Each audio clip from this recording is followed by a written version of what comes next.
whatever questions are sort of nagging at you, try to figure out answers to them. Everyone's method, everyone's journey, what feels good for each person is so different.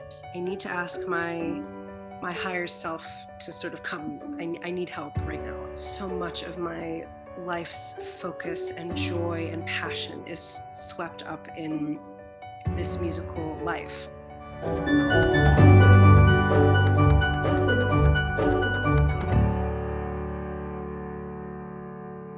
Hello, everyone. Welcome to episode 4 of Artist Confidential with Esther Yoo.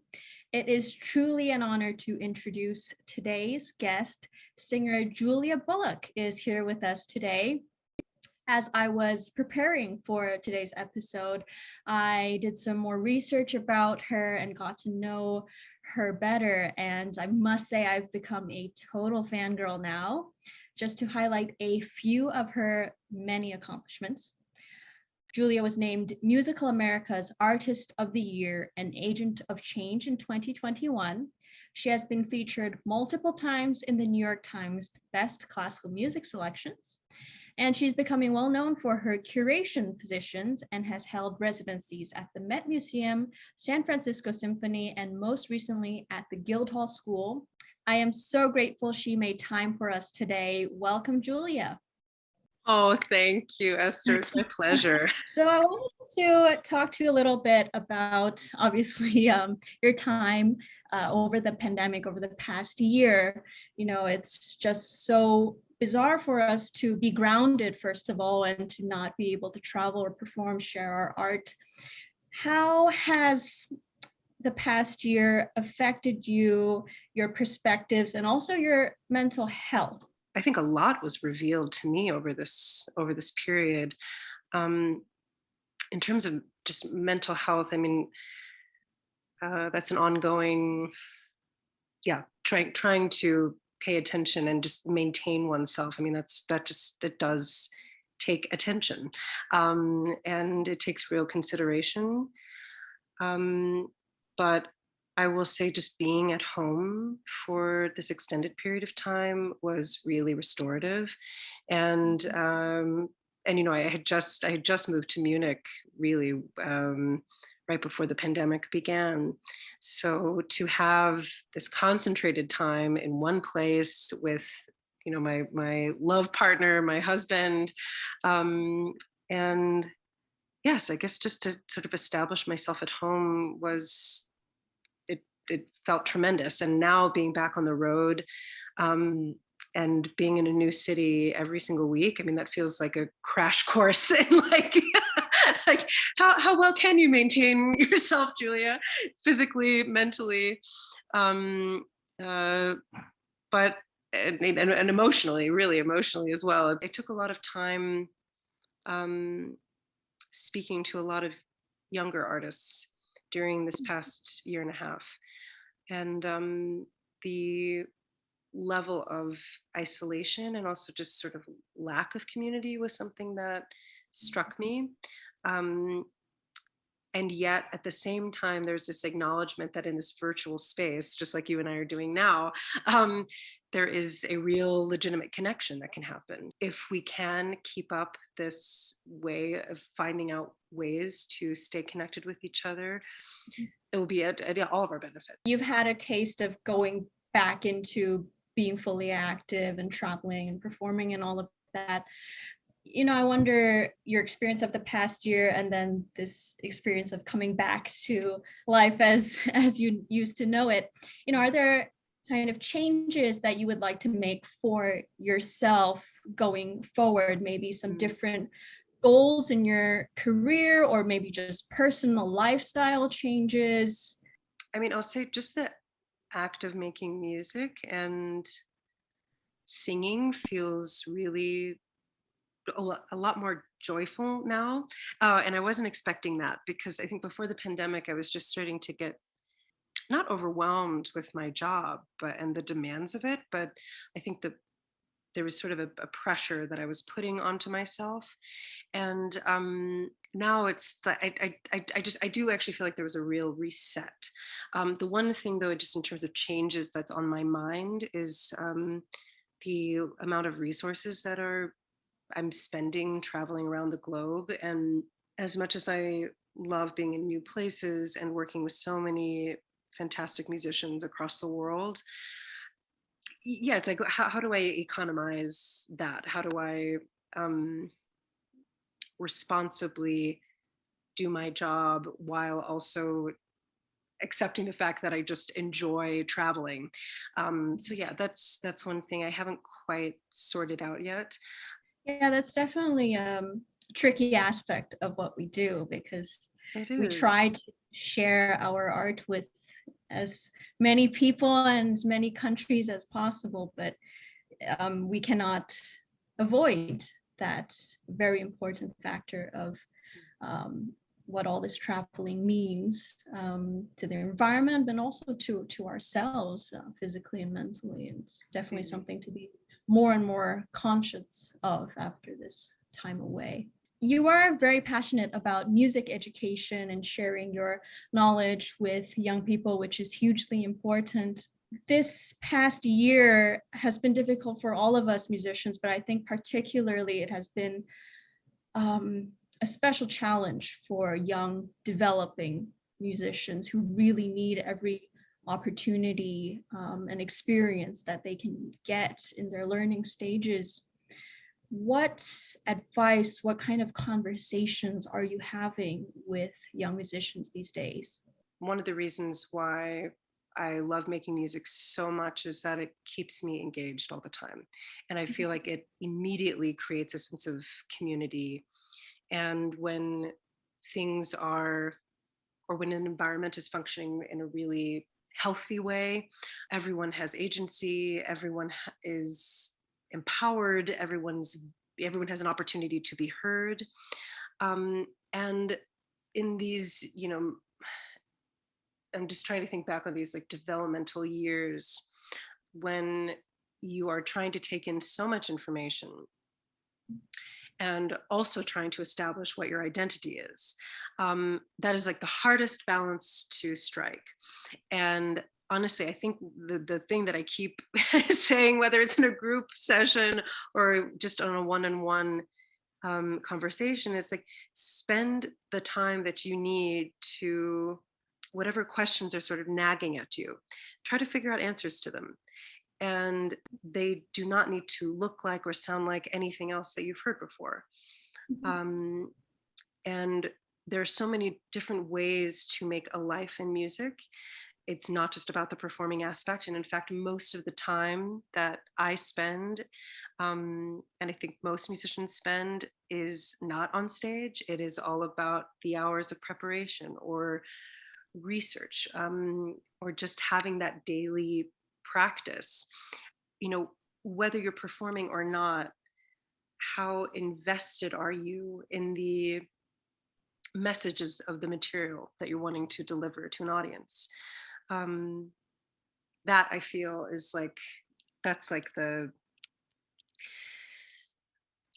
yeah, how invested can you be, how invested can you be? Just an additional thing, Esther, one thing that young people continue to say to me as I speak to them is, well, when I get into the real world, when real life starts, and it's like, no, this is your life right now.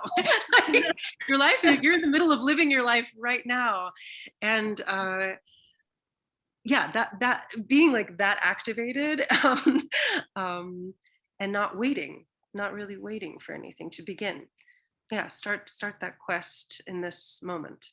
Yeah, that's very valuable advice. And Mhm. yeah, as a student, sometimes it feels kind of distant, Yeah, your career versus your study time, but everything builds off of the next thing. And yeah, it's about being present in the moment and mm, just taking advantage of every moment, I guess. When we were speaking about the young people you talk to these days, about the feeling of isolation, especially during the pandemic, and um, losing the sense of community, obviously, especially when schools are closed, you can't perform, things like that. You have also been very outspoken and honest about mental health and how important it is to have these discussions. And that's something I admire and respect greatly. Could you please share a little bit of your own journey, your own experiences, and how you overcame challenges, or perhaps how you're still coping with certain things. Sure, sure. I think in the classical music field in particular, I think there's this idea that a representative of this music, which is so extraordinary and is oftentimes aiming to represent sort of ideal human being. It's like the person who is in the most balance, the person who has strength, the person who is always available.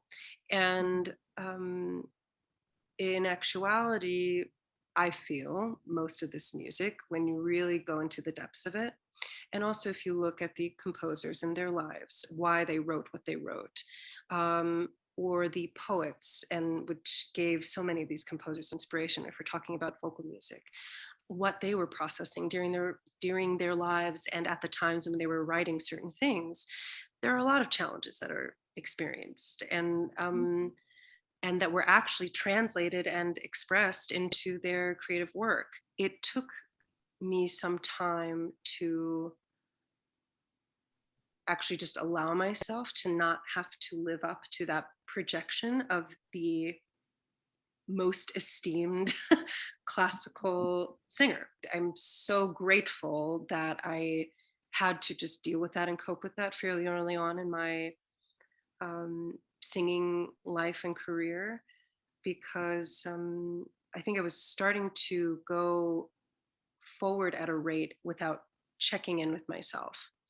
And, there were just a lot of things that I was sort of ignoring growing up, whether that was depression or anxiety, and just trying to find ways to either numb myself or heal myself. But it just wasn't, it ended up not being sustainable. And I did end up having a real crisis moment while I was still in school at Juilliard, where I felt that my body just was no longer wanting to participate in anything that I was aiming to do in singing.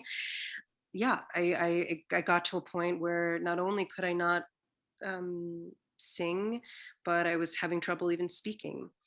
And it was after I started intensive therapy, because obviously it's just the real upset is like, okay, my body is not only not able to keep up, but it is telling me to stop. And it was the physical manifestation of a lot of years of trauma, which I haven't spoken about the specifics of the culmination of all of that. But when trauma does start to realize itself in the body in one way or another, it's just asking for help. And it's some part of you that's saying, please, I just need some attention. So I'm glad that I paid attention, or at least I guess I was forced to in some way. I won't pretend like I have it all sorted out. And I definitely go through periods of, I mean, I am in a bit of a habit. I'll just admit to you, Esther, a little bit of a habit of like pushing myself very hard and then sort of collapsing. And that's something that I think kind of in the next phase of my self-recognition or actualization, I'll need to sort of deal with. But I will say that those low periods are cycling through much faster now. It is remarkable how music has continued to remain constant in my life over the course of all of this. And whether it's on a really, really difficult day, or difficult hour, even, if I can find the energy to sing, somehow my mood changes. How have you managed some of this?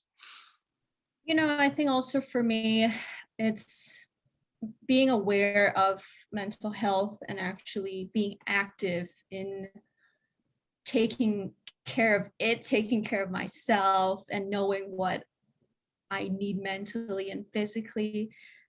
I think I came to that maybe a little later than I wished I had. I think also growing up in an Asian family from an Asian background, it's not something that was discussed at home or in my family community very much, though of course everyone goes through hardships, but it's kind of more internalized.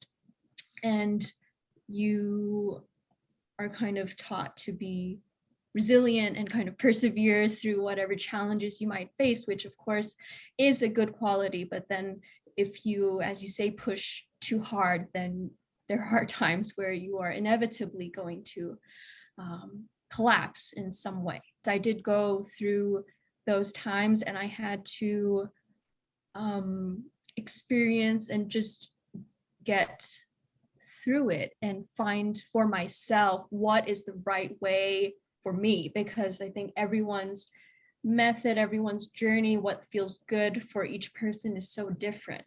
Yeah. And I think I've come to a point now where I know what my triggers are. I know at what point I feel like, oh, I'm going to be pushed over the edge now, you know, to be aware of those signals that your body is sending you, which is so important to be aware of. And it's definitely an ongoing journey, as you say. You know, I think also another issue for me growing up was I had a lot of artists that I looked up to, and once social media came into the picture, you see all these amazing artists posting about great concerts, you know, their life looks fantastic, so happy, and great rehearsals, great concerts, great recordings, you know, everything's just so beautiful. Great. Everything's great. So as a young musician, it's very misleading, actually. I'm glad to hear, Esther, that you're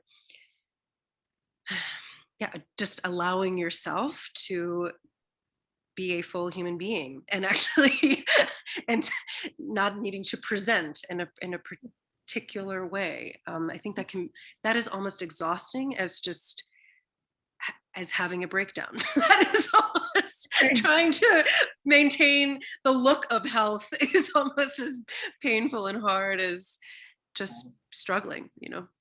So my final question for you is, you mentioned in a fairly recent interview that you feel that your self-worth is not solely wrapped up in your performances anymore. And I think that was something very positive for you. And I think people underestimate what a powerful realization this is and how liberating it can be. And unfortunately, I feel like not everyone gets to experience this. When was that turning point for you? When was that turning point? I guess it was just when I knew I had to acknowledge that if I ever had to quit singing for whatever reason,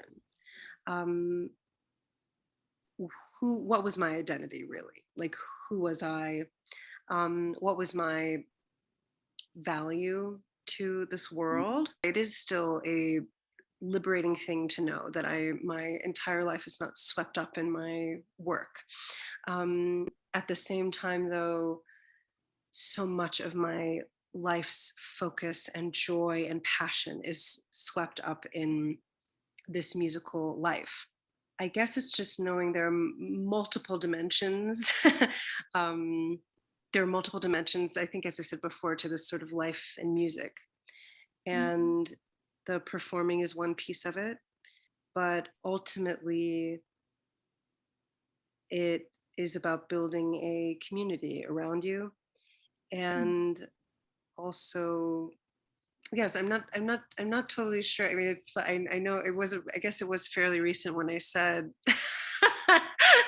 I don't base my whole existence on singing, but it's like I think maybe I still feel a little bit torn about that. It's like I know that my life isn't dependent upon singing, but I also know that when I am singing really well, Mhm. um, I also I feel that I am well. I feel I am a complete person.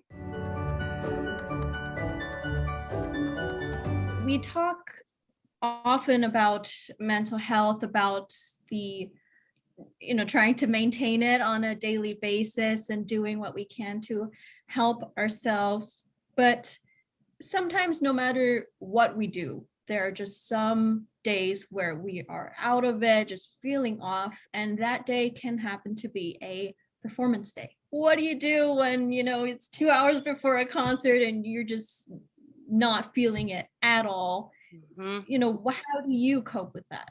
I have to do something to kind of kick. It's like whatever mode I'm in that is feeling not wanting to be on stage. So usually that feels a bit cathartic, shut down. I try to do something that is counter opposite to that. So I will do a bunch of jumping jacks, or I will run in place while I'm like trying to vocalize and sing. So I don't get so much in my head. There's certain breathing techniques if I'm feeling like my mind is racing and I can't connect I'm not sure if the mental cues that I'm giving are actually going to be connected with the physical cues. So I have certain techniques that I use, just breathing, help me to reconnect and become integrated again. Sometimes just admitting that you're really having a rough time. That I don't pray, but um, so I do sort of just say like I need to ask my higher self to sort of come. I need help right now. I don't know. It's like I don't even know who I'm calling to necessarily. I think it is sort of just my higher consciousness. It's like I'm not sure if I'm gonna be able to get through this, and I need help. Right. Or admitting even to the staff that is around, either whether it's an artist liaison, or if I need to call a close friend or my love partner, call my husband, just say I'm really struggling and I'm scared.